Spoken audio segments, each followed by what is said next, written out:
Gedung baru Rumah Sakit Mata Bali Mandara yang baru saja diresmikan siap melayani 10.000 penderita katarak dalam setahun. Meski masih memiliki masalah terkait izin mendirikan bangunan, rumah sakit ini akan tetap beroperasi 2 Mei mendatang.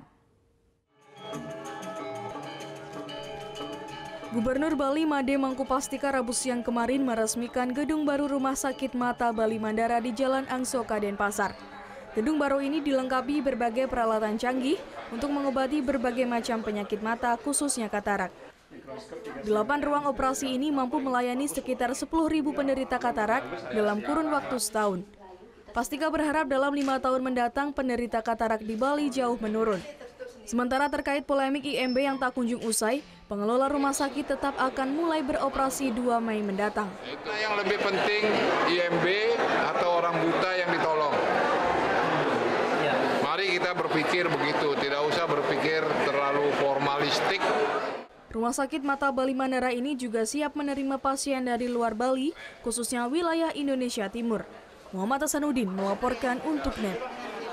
Nanika yang pintu keluarnya Bapak sudah selesai? Udah selesai kan nontonnya? Nah, jadi jangan lupa buat like, komen, dan subscribe ya.